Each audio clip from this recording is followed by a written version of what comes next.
यार ये स्कूल वाले बहुत ही गलत कर रहे हैं, लाइक सीरियसली बहुत गलत कर रहे हैं। आपको प्री बोर्ड्स में फेल होने पर एडमिट कार्ड ही नहीं देने वाले, या फिर कहीं कहीं तो स्कूल्स में ये तक बोल दिया गया है कि भाई तुम्हारे प्री बोर्ड्स के मार्क्स जो हैं वो बोर्ड्स के रिजल्ट में ऐड होने वाले हैं।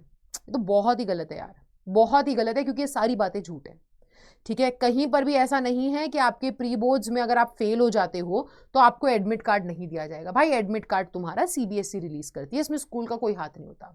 स्कूल सिर्फ अपने जो स्टूडेंट्स हैं जो इस बार बोर्ड एग्जाम्स में अपियर होने वाले हैं उनकी लिस्ट बना करके सीबीएसई के पास भेज देती है सारी डिटेल्स के साथ।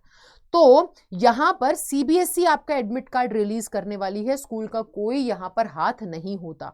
ये सिर्फ एक प्री बोर्ड्स का डर बनाने के लिए, एक बच्चे के मन में प्री बोर्ड्स का डर बैठ जाए, इसके लिए ये ऐसा कहा जाता है कि भाई आपको एडमिट कार्ड नहीं मिलेगा अगर आपने प्री बोर्ड्स में अच्छे मार्क्स नहीं लेकर के आ रहे हो, फेल हो जा रहे हो तो।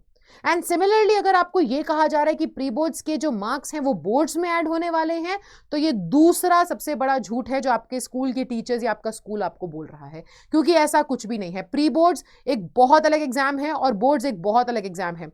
बोर्ड्स के अंदर आपके स्कूल का कोई भी लेना देना नहीं होता है। बोर्ड एग्जाम्स में जो क्वेश्चन पेपर बन रहा है, जो रिजल्ट बन रहा है, उसमें आपके स्कूल का कुछ लेना देना नहीं है। स्कूल एकदम अलग है, यहाँ पे सीबीएसई सब हैंडल करने वाला है जब आती है बारी बोर्ड्स की। लेकिन जब हम देखें प्री बोर्ड्स की जब बारी आती है तो वहां पे सीबीएसई का कुछ लेना देना नहीं है, वो आपका स्कूल कंडक्ट करवाता है। वहां पे पूरी क्वेश्चन पेपर स्कूल में बनेगा, चेकिंग स्कूल में होने वाली है, मार्क्स आपके टीचर्स के हाथ में रहने वाले हैं जिन्होंने आपको पूरे साल भर पढ़ाया है।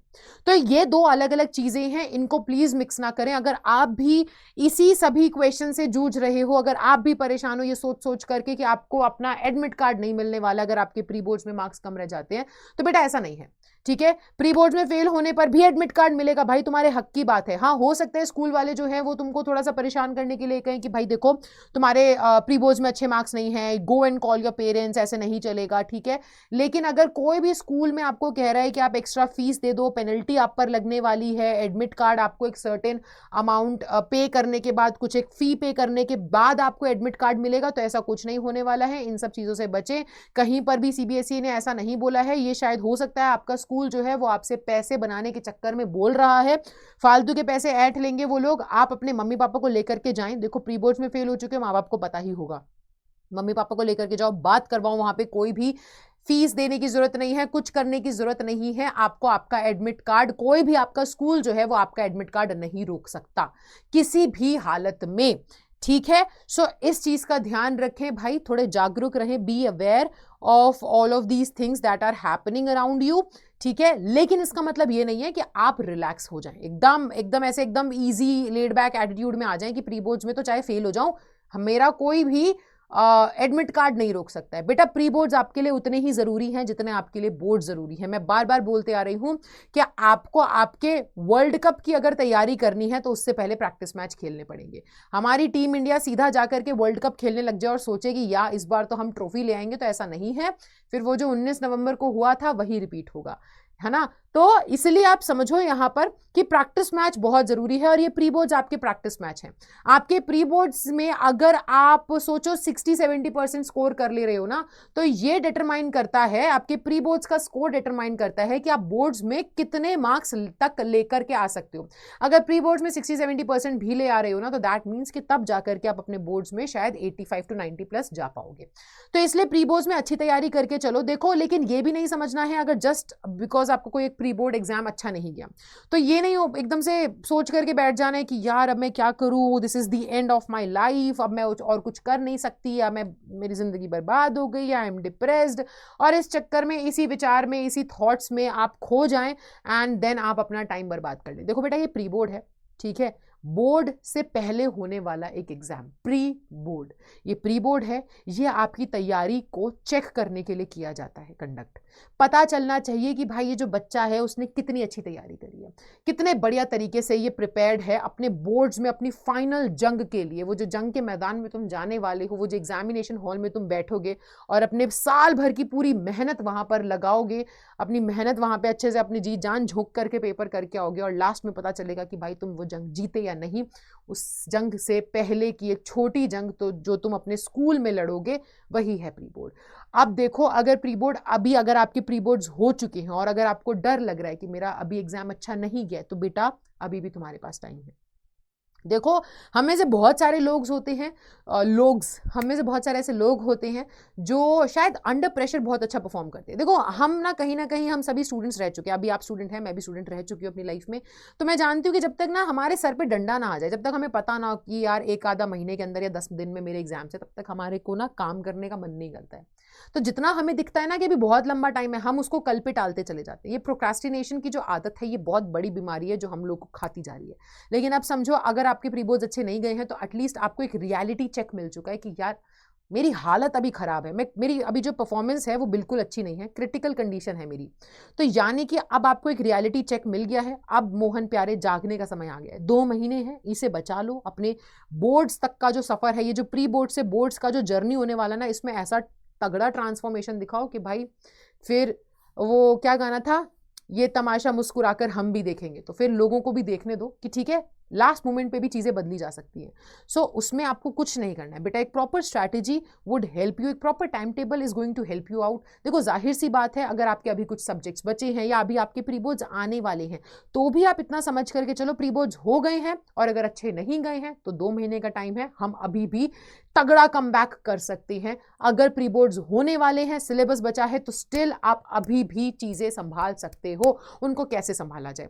अगर प्री बोर्ड्स हो चुके हैं तो आप जानते हो कि आप कि कहाँ गलतियां रहीं, कहाँ पे आपसे कमियां हुई, और उन कमियों को कैसे सुधारना रहेगा। अगर आपका सिलेबस कंप्लीट नहीं हुआ था तो आप एटलीस्ट इतना तो समझ लो कि आपके जो चैप्टर्स रह गए हैं, है ना, आप उनकी तैयारी करनी चालू कर दो। और आपका जितना सिलेबस हो गया था उसमें जो आपने गलतियां करी हैं, एग्जाम्पल मान लीजिए कि प्रैक्टिस सही से नहीं करी, क्वेश्चन सही से नहीं लगाए, एग्जाम में क्वेश्चन नहीं हो पाए, टाइम मैनेजमेंट सही से नहीं कर पाए, उन सब चीज़ों को यहाँ पे सुधारने की कोशिश करो।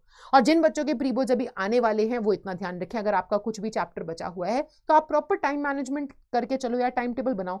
आप देखो, सबसे पहले लिखो कि आपका सिलेबस कितना बचा है। जितनी चीजें जब जब दिमाग में चीजें रहें और उसको कागज पे ना उतारा जाए तो बेटा वो सिर्फ दिमाग में और हवा में रह जाता है। जब आप उसको कागज पे उतार लोगे तो वो आपकी रियलिटी बन जाएगा। आप सबसे पहले देखो कि आपके कितने चैप्टर्स बचे हैं, उसे लिखो।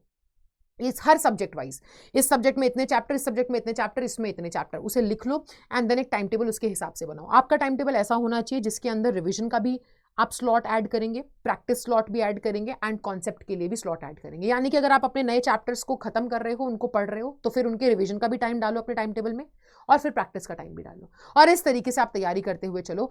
एंड देखो, प्री बोर्ड्स की अगर आप तैयारी करने जा रहे हो तो प्रैक्टिस आपको कहाँ से करनी चाहिए? देखिए, जाहिर सी बात है, एनसीईआरटी से तो आप अपने कॉन्सेप्ट्स क्लियर करेंगे, या फिर आप यूट्यूब पे वन शॉट्स देख सकते हो, हमारे चैनल पे भी मौजूद है, या फिर आप क्विक समरी वाले वीडियोस देख सकते हो। बारी आती है प्रैक्टिस की। प्रैक्टिस के लिए हमें क्या करना चाहिए? देखो, अपने मम्मी पापा के हार्ड एंड मनी को ना इधर उधर एकदम खुले में उड़ाने की जरूरत नहीं है, क्योंकि मुझे पता है पढ़ाई के नाम पे जब हम अपने माँ बाप से पैसे मांगते हैं तो वो कभी मना नहीं करते। लेकिन सुनो ना यार, तुम खुद समझ के देखो, अभी पैसे मांगने की क्या जरूरत है? सिर्फ इतना कर लो ना कि अगर आपके पास जो चीजें मौजूद हैं उसका ही अच्छे से फायदा उठा लिया जाए तो कितना अच्छा होगा। तो एक काम करो कि आप सबसे पहले सैंपल पेपर लगाओ। कौन सा सैंपल पेपर लगाना है भाई? सैंपल पेपर आपको सबसे पहले सीबीएसई का ऑफिशियल सैंपल पेपर लगाना है, जो कि अगर आप चाहो तो आप यहाँ पे 10th टाइटन्स जो ये चैनल है, इस पे अगर आप लाइव सेक्शन में जाओगे तो यू कैन सी, आप यहाँ पे ना पॉपुलर पे क्लिक करना, आपको ना मेरी इंग्लिश की सैंपल पेपर की वीडियो मिल जाएगी, और बाकी भी है। सो आप ये इंग्लिश की सैंपल पेपर की वीडियो देख सकते हो, ये काफी अच्छी चल रही है और बच्चों को काफी अच्छी लग रही है, ठीक है, बहुत अच्छे फीडबैक्स आ रहे हैं। उसके बाद आपको प्रैक्टिस करनी चाहिए पीवाईक्यू से। कितने साल के पीवाईक्यू लगाए जाएं? बेटा मेरा ये कहना है कि आप पिछले 10 साल की पीवाईक्यू सॉल्व करो, ठीक है। अब वो 10 साल के पीवाईक्यू कहां से मिलेंगे मैम? क्वेश्चन पेपर कहां से मिलेगा मैम? उनकी आंसर शीट कहां से मिलेगी? अब आधे से ज्यादा टाइम तो तुम्हारा क्वेश्चन पेपर ढूंढने में, आंसर शीट को ढूंढने में निकल जाएगा। तो इसलिए तुम्हारा टाइम बचाने के लिए, क्योंकि मेरे को पता है अब इतना टाइम है नहीं, तो आपकी पूरी पूरी मदद करते हुए, एग्जैक्ट 2 महीने हैं हमारे पास आज की डेट से, तो आपके लिए मैं एक सीरीज रन कर रही हूं जो कि है लास्ट 10 ईयर्स के सभी पीवाईक्यूज, जिसमें मैं आपको ईयर वाइज पीवाईक्यूज करवा रही हूं। आप देख लीजिए 15 फेब 2025 में आपका एग्जाम है। लास्ट 10 साल के सभी पीवाईक्यूज करवाए जा रहे हैं। इसके अंदर हम 2024, 2023, 2022, 21 में आपका बोर्ड एग्जाम नहीं हुआ था, इसलिए 2020 के भी बोर्ड एग्जाम्स के जो क्वेश्चन पेपर है वो सॉल्व कर चुके हैं। आज रात को 9:30 बजे हम सॉल्व करने वाले हैं 2019 का क्वेश्चन पेपर। तो गाइज, आप जाएंगे अगर चैनल पे लाइव सेक्शन में, तो आपको मिल जाएगी हमारी ये वीडियो। इस वीडियो को जाकर के लाइक कर देना, नोटिफिकेशन ऑन कर लेना, एंड इसकी पूरी एक डेडिकेटेड प्लेलिस्ट हमारे चैनल पे आपको मिल जाएगी। अगर आपने कोई वीडियो मिस कर दिया तो आप वो जाकर के देख सकते हो। And this is how you can prepare, वो एकदम तैयारी जीत की अगर आपको करनी है तो this is how you can prepare for your board exams और योर प्री बोर्ड एग्जाम्स। क्योंकि भाई समय गवाह है, ठीक है, और इतिहास गवाह है कि आपके प्री बोर्ड्स में जो क्वेश्चंस आए हैं वो प्रीवियस ईयर क्वेश्चन पेपर से उठ के आए हैं। बोर्ड्स में क्वेश्चंस जो आए हैं वो प्रीवियस ईयर क्वेश्चन पेपर से उठ के आए हैं। इनफैक्ट अनसीन पैसेज भी और लेटर राइटिंग भी प्रीवियस ईयर क्वेश्चन पेपर से आई है। सो इस चीज की अहमियत को समझो, पीवाईक्यू लगाओ, बहुत इंपॉर्टेंट है। चैप्टर की इंपॉर्टेंस समझनी है, कौन सा चैप्टर इंपॉर्टेंट है तो पीवाईक्यू करो। अगर आपको समझना है कि कौन सा चैप्टर कितना हाई वेटेज का है तो पीवाईक्यू करो, और उसमें मैं आपकी हेल्प कर रही हूं। लाइव सेशंस होने वाले हैं रात को 9:30 बजे आज, यानी कि 15 दिसंबर को ज्वाइन करना नहीं भूलना। अब सबसे इंपॉर्टेंट चीज है, अगर अब ये तुमने कर लिया, सोचो पीवाईक्यू भी कर लिया, तुमने सैंपल पेपर भी लगा लिया, अब मैम हमें और प्रैक्टिस करनी, तो हम क्या करें? अब अगर तुम्हें इतना मन कर ही रहा है, तुम्हें अगर जाकर के क्या करना है, अगर तुम्हें जाकर के कोई बुक खरीदनी है सैंपल पेपर के लिए, मैम कोई बुक ले ले, एड्यूकार्ट की बुक ले ले या यहाँ की बुक ले ले, तो मैं आपको बोलूंगी आपको यहाँ पे पैसे खर्च करने की जरूरत नहीं। देखो हर एक जो बुक है ना वो कम से कम आपको पड़ेगी 200-300 रुपए की, तो इससे बेटर है कि आप थोड़े से पैसे बचा करके चले। और हमारा जो अनअकैडमी प्लेटफॉर्म है वो आप जानते हो कि 9 इयर्स का हो चुका है। 9th बर्थडे अभी हमने सेलिब्रेट किया था ऑन 10th दिसंबर। सो उसी के लिए हम सीबीएसई के सभी सब्सक्रिप्शंस पर आपको दे रहे हैं 50% ऑफ। तो अगर आप सीबीएसई के स्टूडेंट हैं, क्लास 10th में या क्लास 12th में है, आप सीबीएसई का सब्सक्रिप्शन फ्लैट 50% ऑफ पर ये सब्सक्रिप्शन पा सकते हो। 9 मंथ्स का सब्सक्रिप्शन लोगे 9 मंथ्स फ्री मिल जाएंगे, 12 महीने का सब्सक्रिप्शन लोगे 12 महीने फ्री मिल जाएंगे, यानी कि आधे दाम पर दुगना फायदा होगा।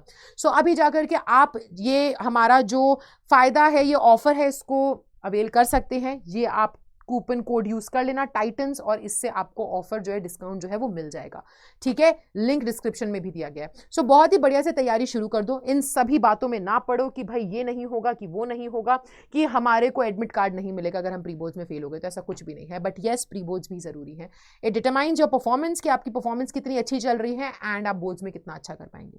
तो बेटा डरना नहीं है, जब तक तुम्हारी निकिता दीदी, तुम्हारी अपनी इंग्लिश एजुकेटर तुम्हारे साथ खड़ी है, ठीक है, हारने नहीं देंगे, बहुत बढ़िया करेंगे। टाइम बचा है अभी, साथ में जुड़े रहो। ठीक है, जहां तक तुमने जो सपना देखा है ना, उस सपने को कैसे पूरा करना है वो हम बताएंगे, बस तुम भरोसा इसी तरीके से दिखाए रखना, हाथ पकड़े रहो और हमारे साथ चलो। हम तुम्हें तुम्हारी डेस्टिनेशन तक छोड़ के आएंगे। तुम्हें टॉप करना है ना, तुम्हें पास होना है ना, तुम्हें अच्छे नंबर लाने हैं ना, मम्मी पापा को प्राउड फील करवाना है ना, I will help you in achieving your goals. ठीक है, सो मैं आपसे मिलती हूँ अब अगली वीडियो में। तब तक के लिए bye bye, take care and thank you so much.